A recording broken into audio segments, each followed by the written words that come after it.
Hola a todos. Ahora toca el turno del estudio de sesgo. Vamos a continuar con esta serie de estudios MCA. Ahora el siguiente que vamos a hacer es el de estabilidad, que sigue siendo un estudio de exactitud, solamente que ahora es a lo largo del tiempo. ¿Sí? Entonces, el estudio de estabilidad es el cambio del sesgo a lo largo del tiempo. O podríamos decir que es el cambio del error de exactitud a lo largo del tiempo. ¿Sí? Esta es la definición que viene en la página 6 del manual del MCA y pues vamos a hacer este estudio. Este es uno de los estudios, podríamos decir que un poco más sencillos, más simples, eh, y que tiene como criterio pues solamente un análisis gráfico. Bueno, entonces vamos a irnos al estudio de estabilidad. Ok, el estudio de estabilidad em, normalmente es un estudio que se hace recolectando datos a lo largo del tiempo. Es un estudio de exactitud que nos ayuda a ver cuál es el desempeño o a medir el desempeño de un sistema de medición. Por ejemplo, cuando hacemos un estudio de sesgo, nosotros lo que estamos evaluando es qué tan buena es la exactitud de ese sistema de medición, pero en ese momento, nada más. Un estudio de sesgo es un estudio, sobre todo un estudio de sesgo de muestras independientes como el que hicimos en el video anterior, es un estudio que es a corto plazo, que es en el momento y que es solamente para un solo punto, a diferencia del de linealidad, que se recomienda que sea en diferentes puntos de medición de los equipos, ¿sí? Pero el hecho de que un sistema de medición ahora lo evalúe y me dé una buena exactitud, eso no significa que con el tiempo, con el uso, con el desgaste, con la frecuencia de uso, eh, o con el mal uso, o con el deterioro, con el polvo, las condiciones como lo utilizamos, no significa que se va a mantener esa exactitud. Para eso existen este tipo de sistemas de medición, perdón, de estudios MCA, como es el de estabilidad. Entonces, ¿qué hacemos? Tomamos una muestra o un patrón y lo evaluamos a lo largo de un periodo de tiempo y luego toda esa información la colocamos en una gráfica y entonces ahí hacemos la evaluación del estudio de estabilidad. Entonces, prácticamente la gráfica que utilizamos aquí es una gráfica de las que viene en el manual del SPC, una gráfica de control como las que se utilizan para control estadístico de procesos. La única diferencia pues es que aquí cambiamos el enfoque. Aquí el enfoque es en el sistema de medición y cuando se hace control estadístico de procesos, pues el enfoque es hacia el proceso. Esa es la única diferencia porque las gráficas prácticamente son las mismas fórmulas para calcular los límites de control. Podemos utilizar incluso criterios que se utilizan para control estadístico de procesos, para este tipo de estudios.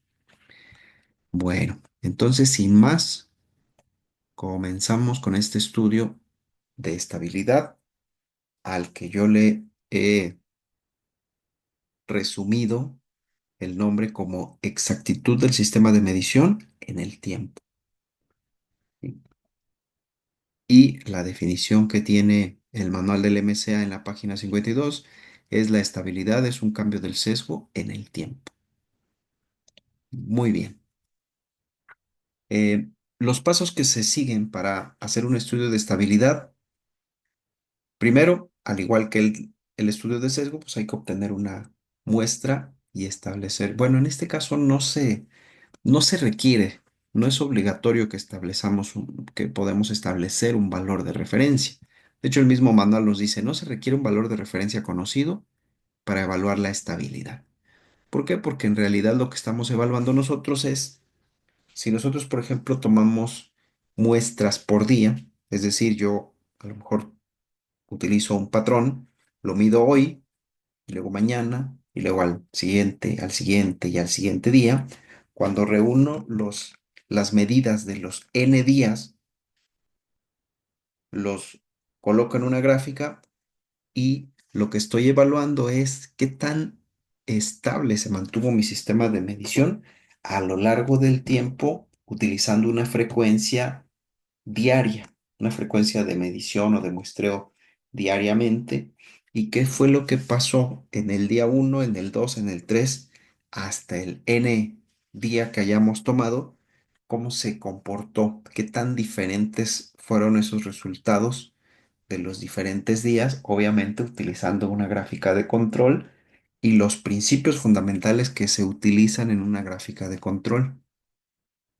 Podemos utilizar una gráfica XR, una gráfica XS o incluso podríamos utilizar una gráfica individual o individuales y rangos móviles.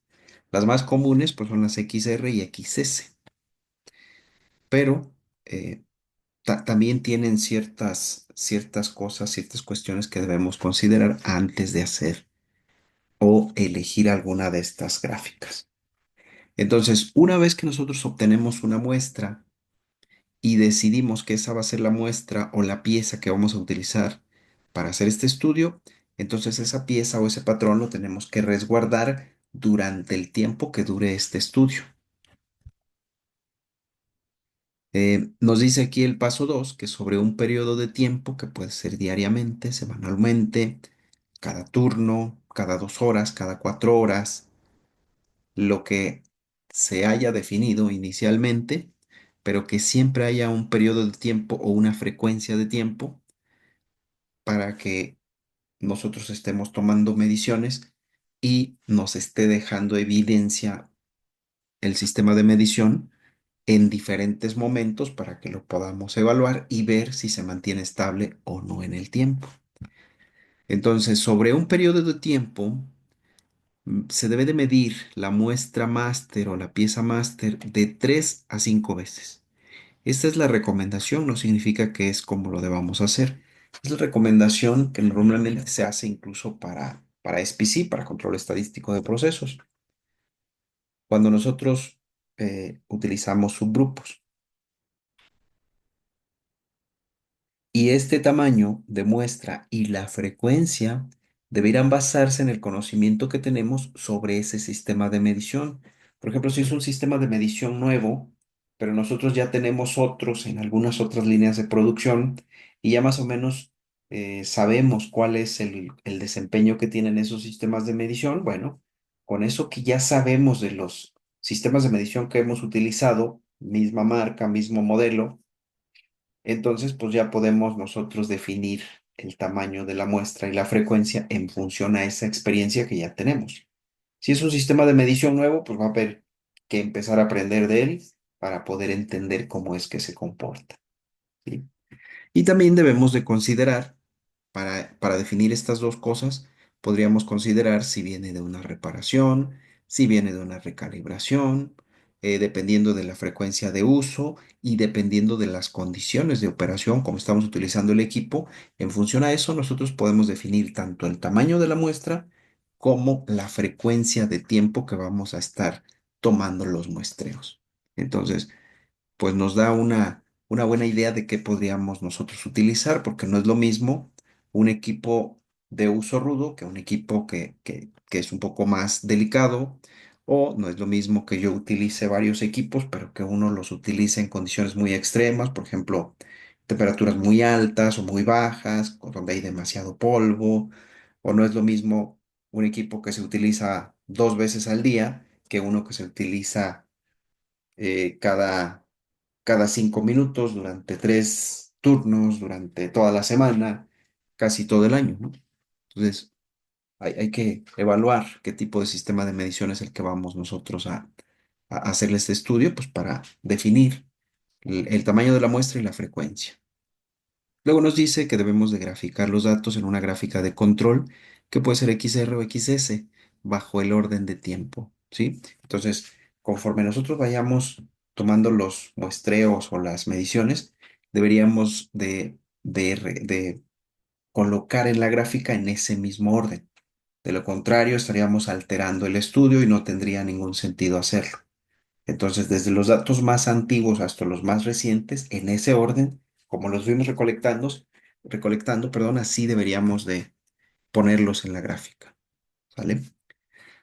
Ahora, aquí nada más un punto importante para definir.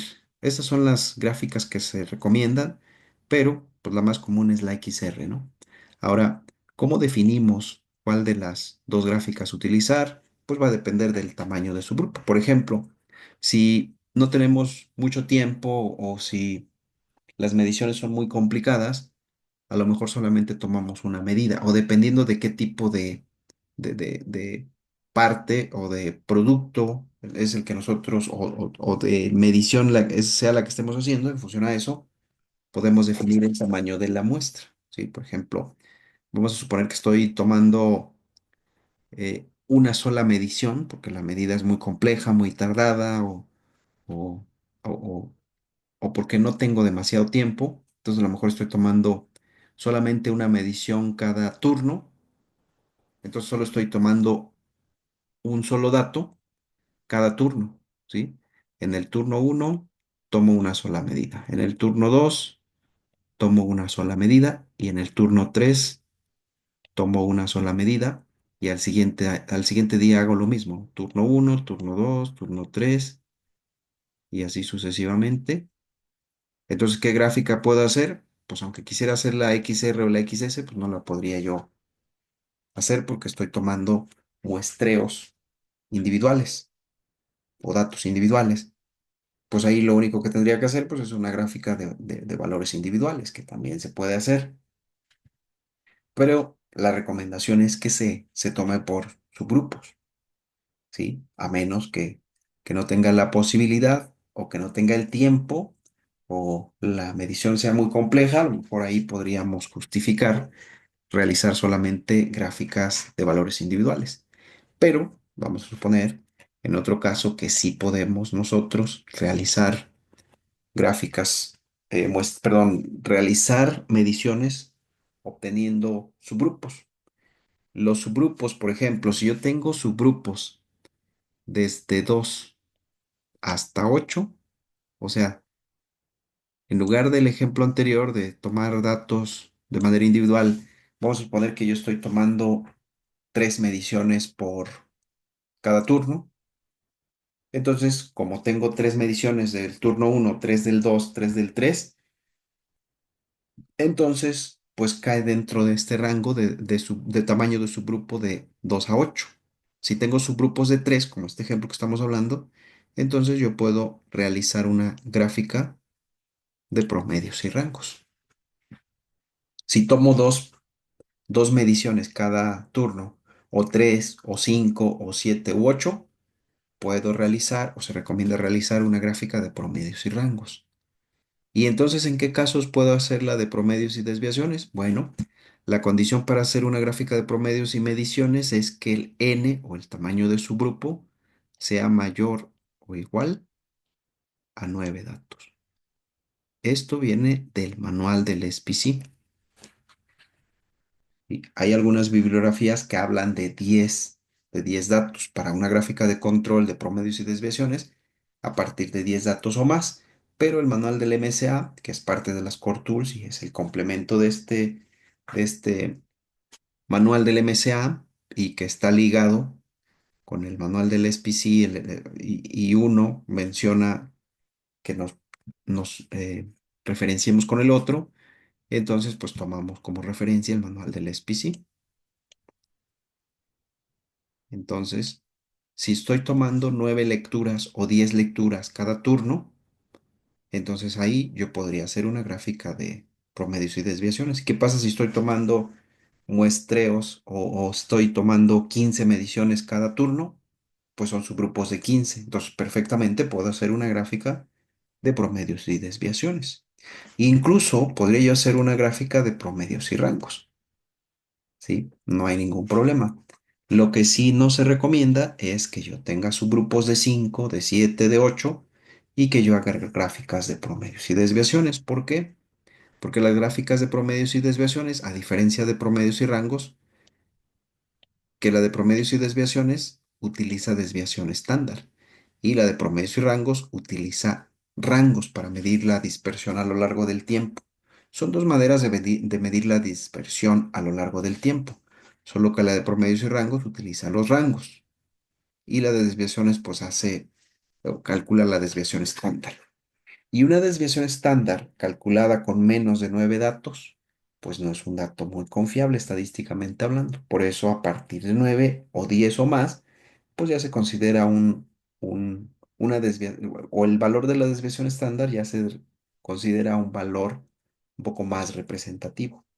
¿Sale? Entonces, esa es la explicación. Espero que esto vaya quedando claro. Si no, pues con todo gusto pueden dejar sus dudas o sus preguntas en los comentarios.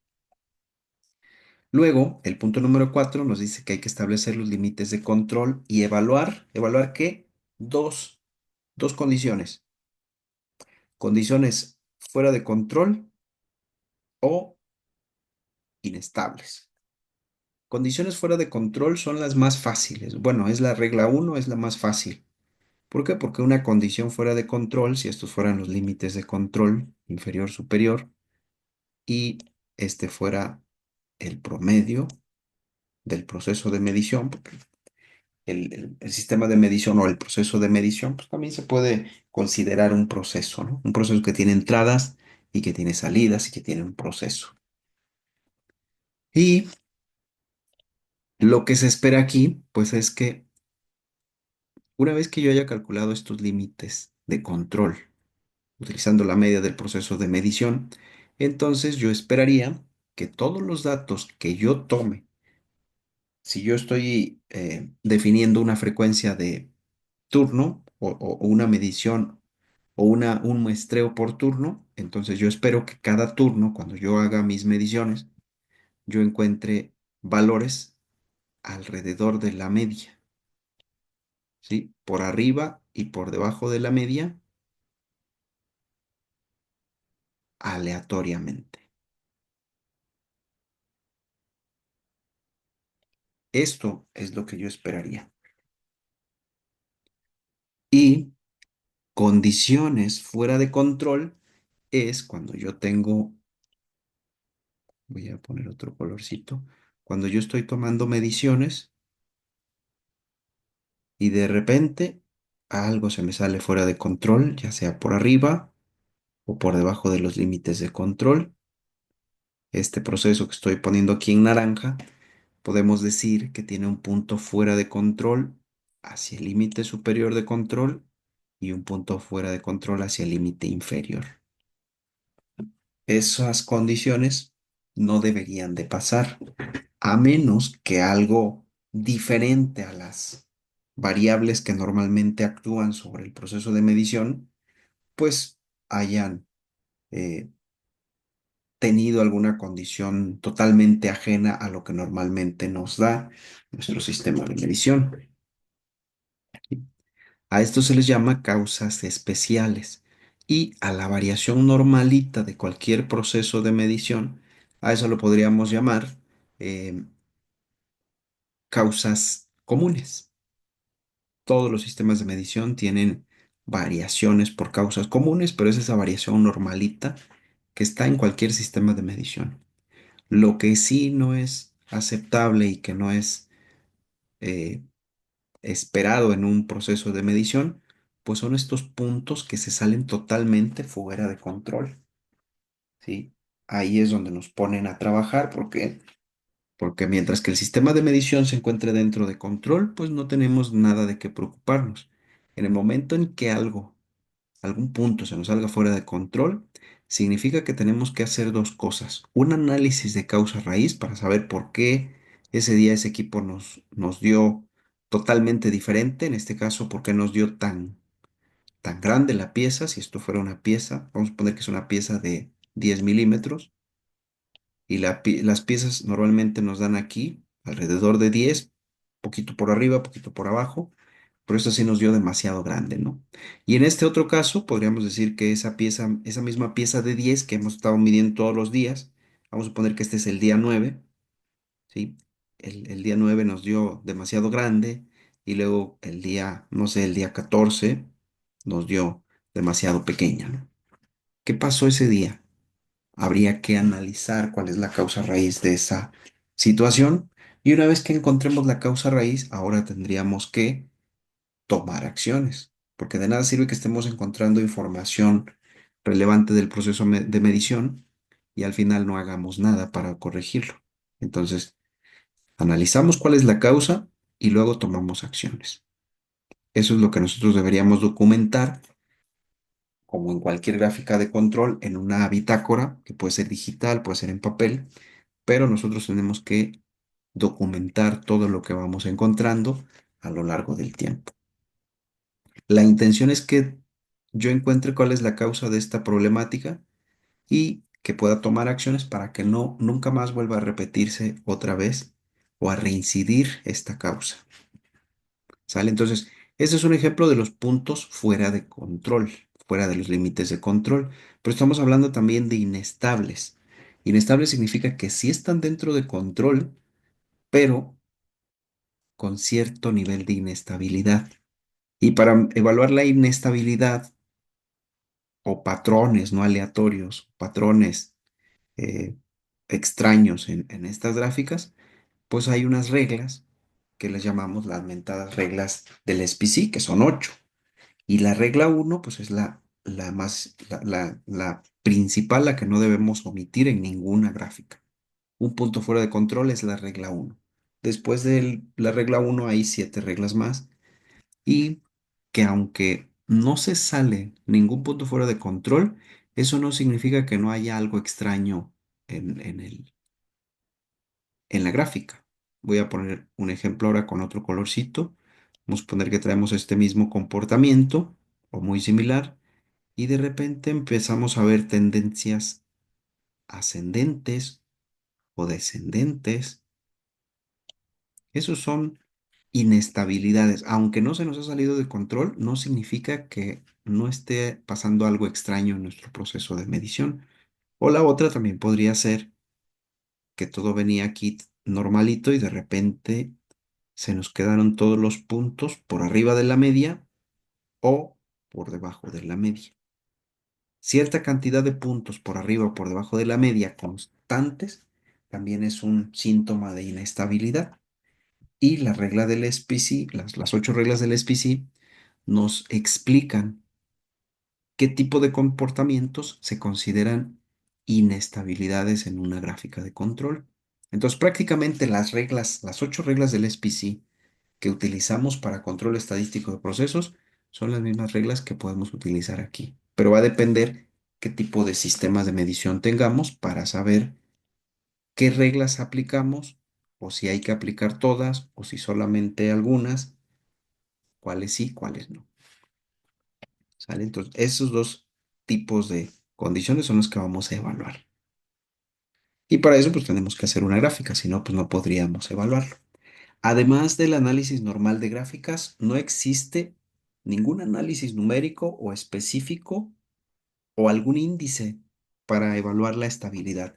A diferencia del sesgo, que el sesgo sí por ahí traía 3 condiciones que teníamos que evaluar. Por ejemplo, nos decía que había que evaluar el error de sesgo, que había que evaluar el error de repetibilidad y que había que evaluar la prueba de hipótesis y, por ejemplo, los porcentajes que no debían de ser mayores al 10%, este, el valor P, que si es mayor que 0.05, que si es menor, etcétera, etcétera, ¿no?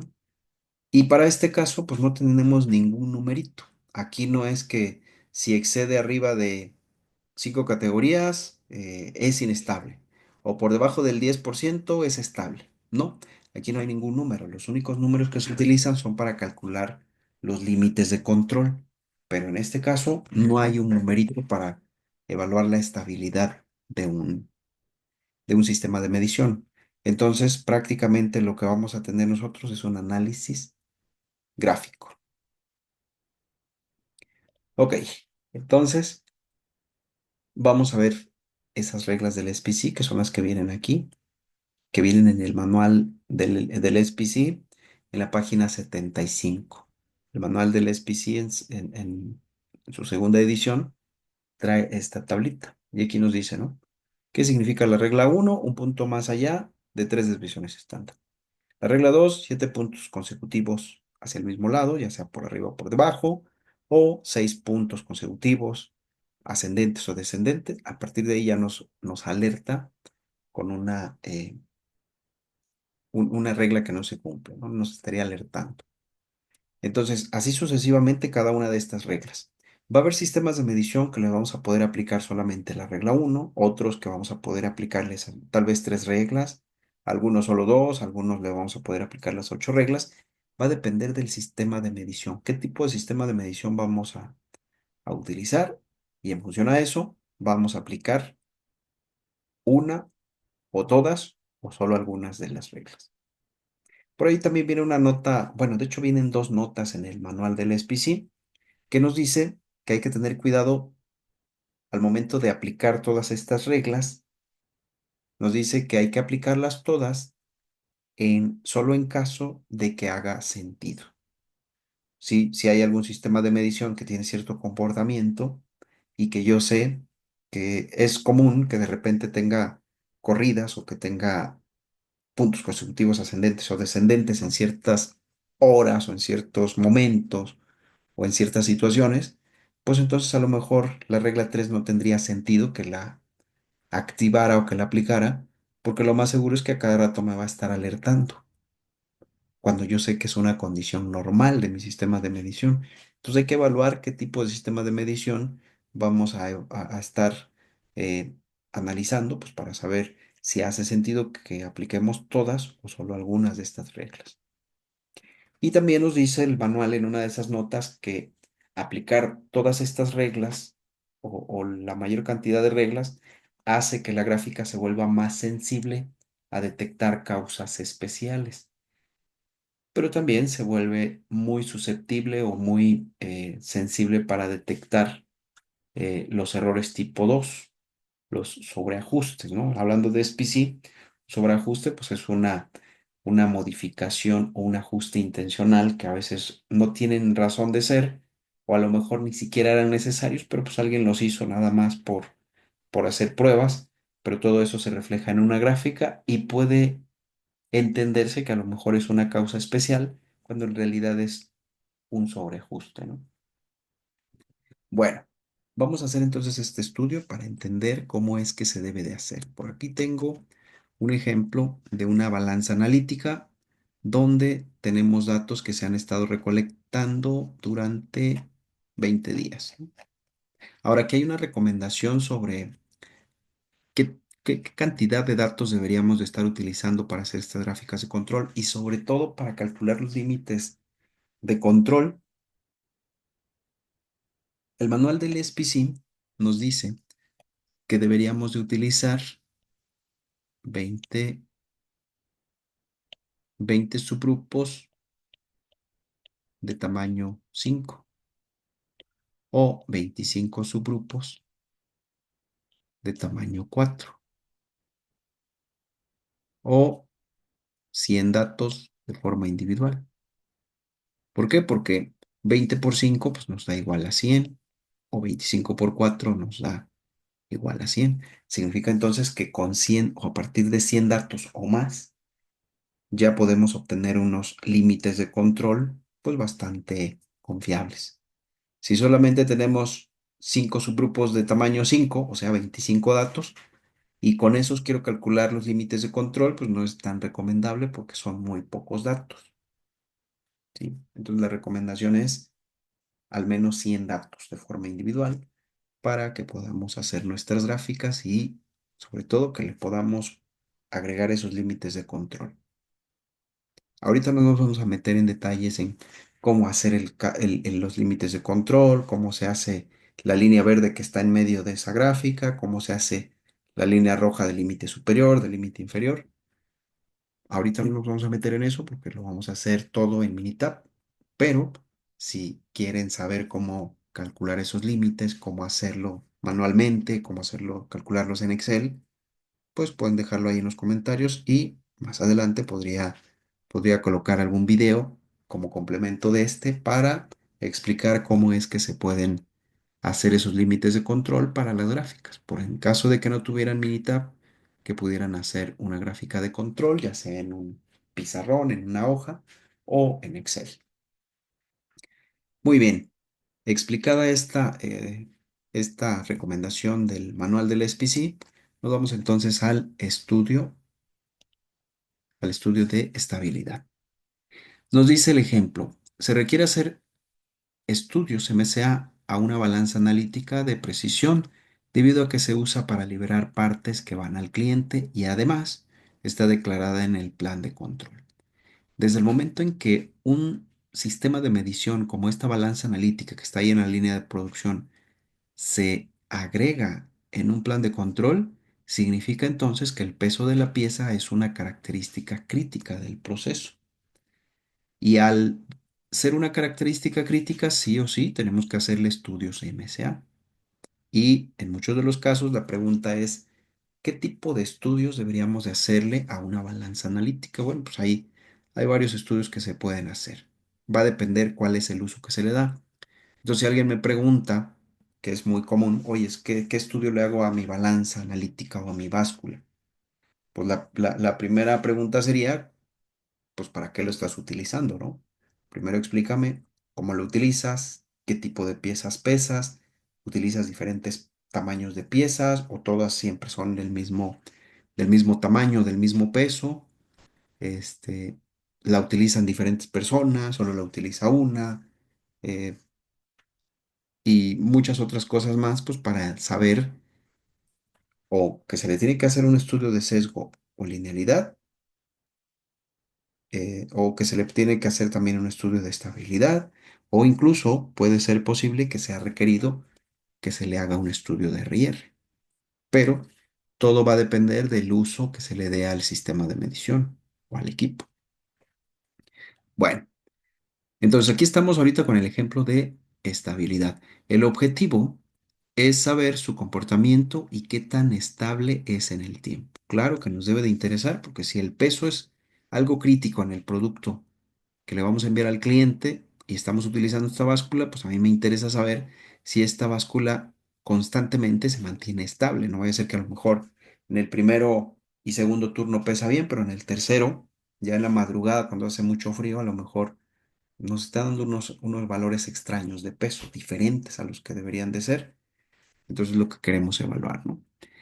Para el estudio se toma una pieza de producción, fíjense, vamos a la línea de producción, tomamos una pieza, entonces yo asumo que la pieza que normalmente estamos liberando es de aproximadamente 27,5 gramos, tal vez, ¿sí? 27,5.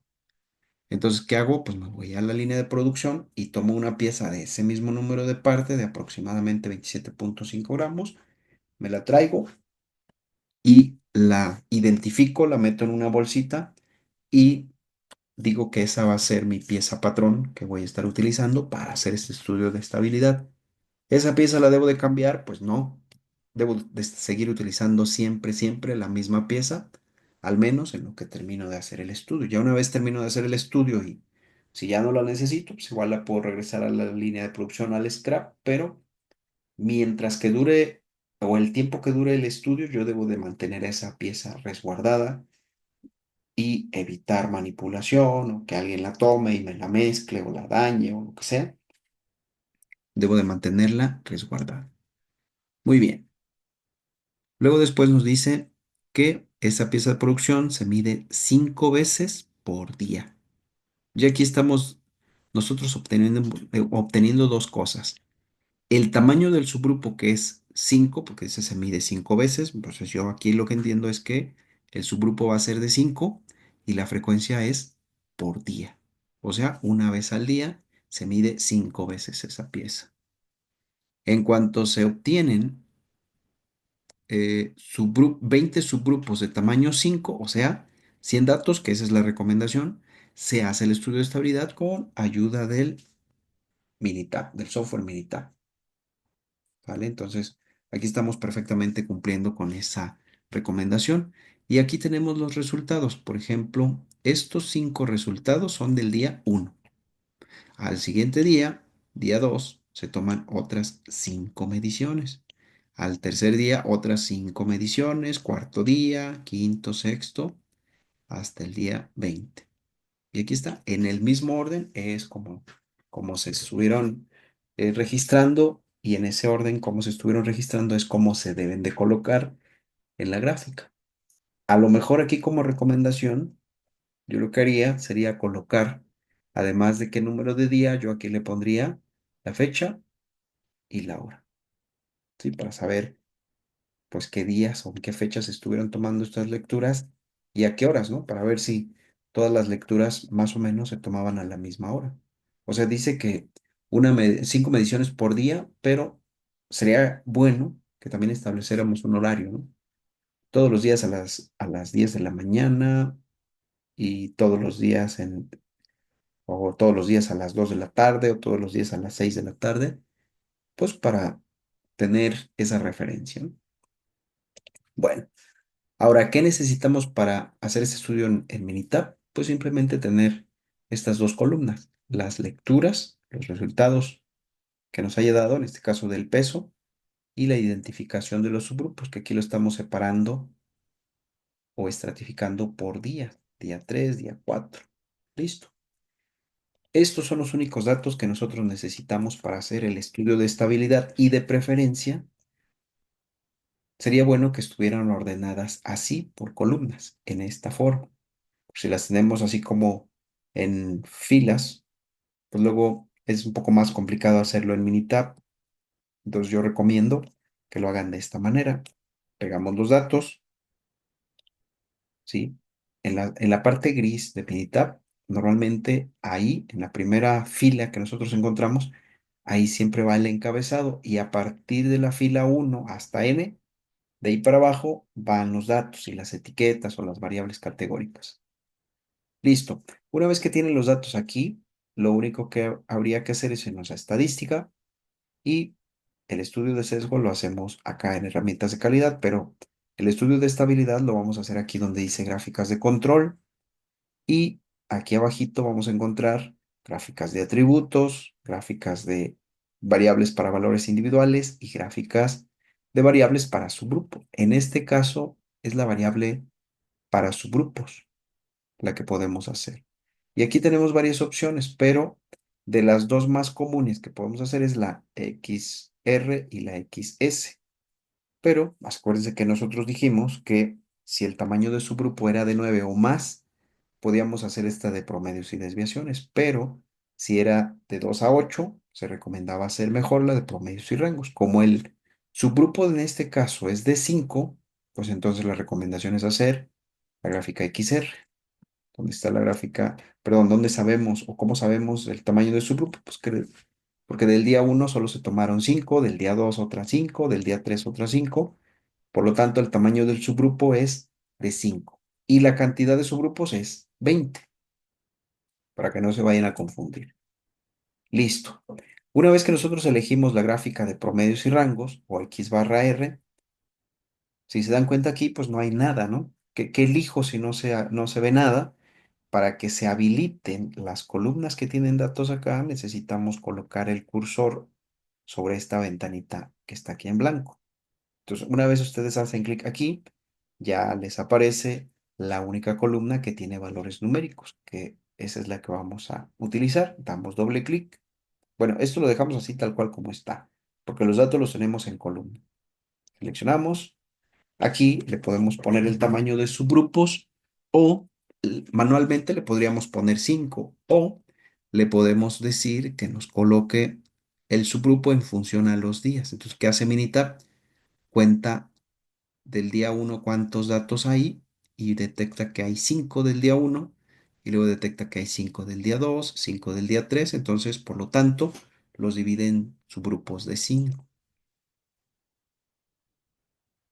Listo. Y luego después hablábamos de unas reglas del SPC.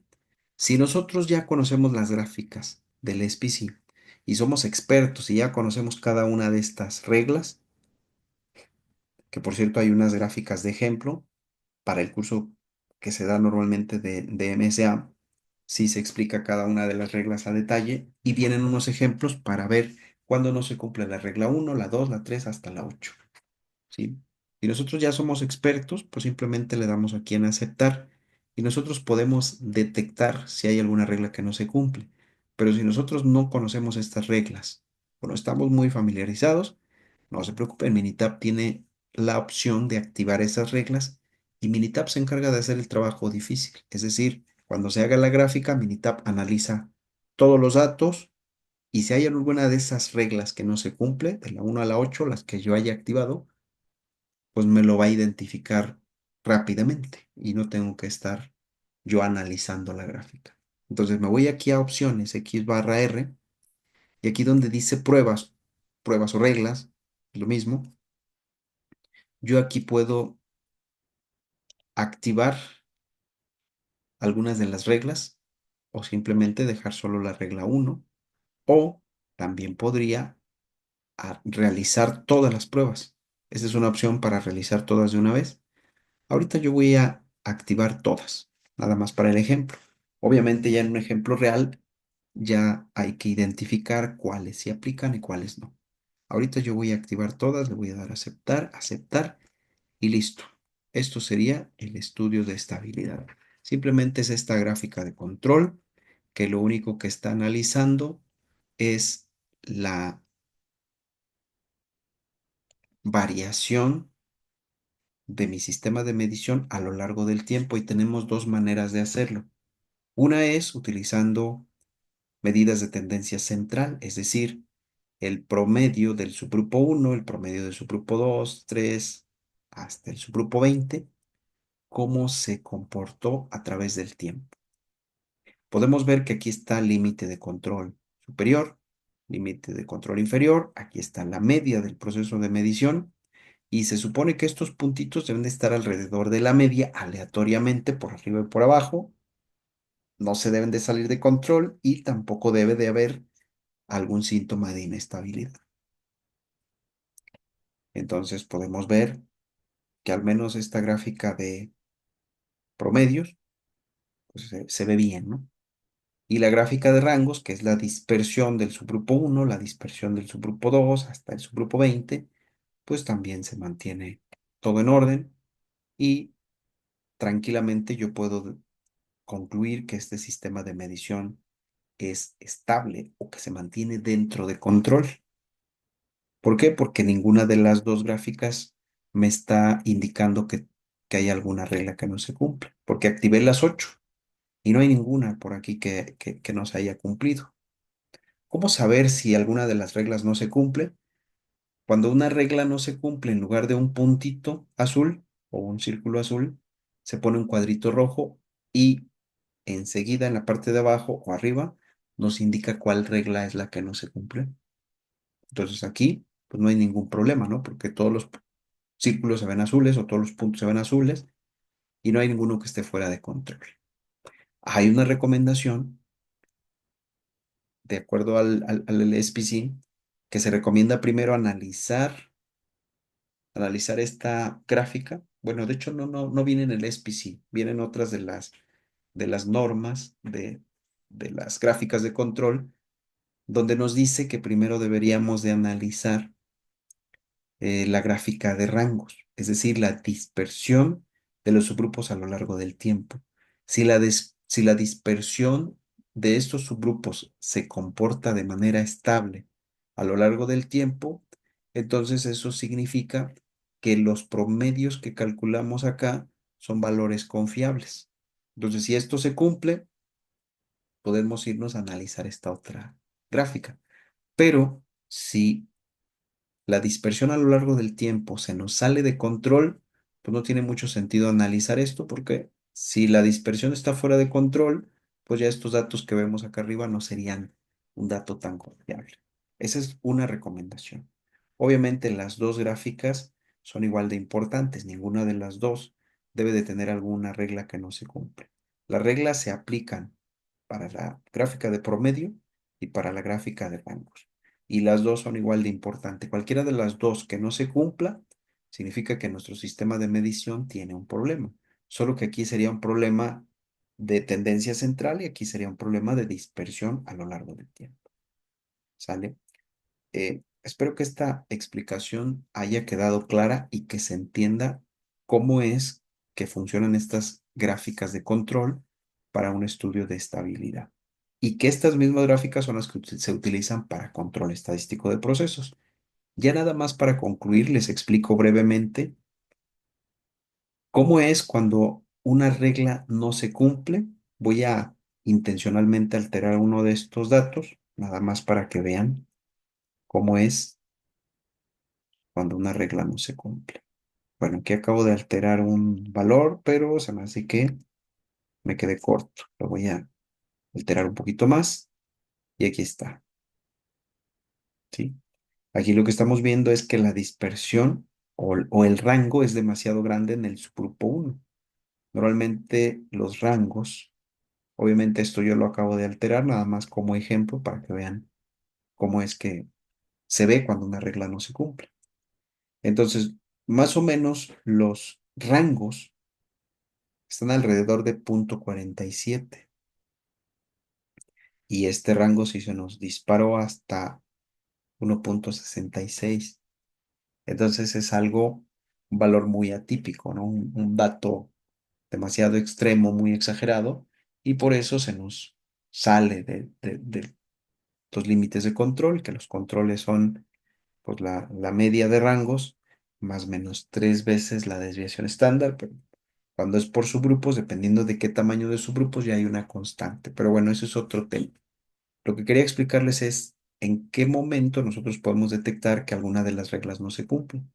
Lo único que va a pasar es que se va a poner un cuadrito rojo y arriba nos va a decir cuál es la regla que no se cumple. En este caso, la regla uno. Y además de la gráfica, también nos pone aquí una explicación. Nos dice la prueba uno o la regla uno, que significa un punto más allá de 3 desviaciones estándar de la línea central, es la prueba que falló en el punto uno o en el subgrupo 1. Ahí está. ¿Sí? Entonces, creo que es uno de los estudios más sencillos y más fáciles de analizar.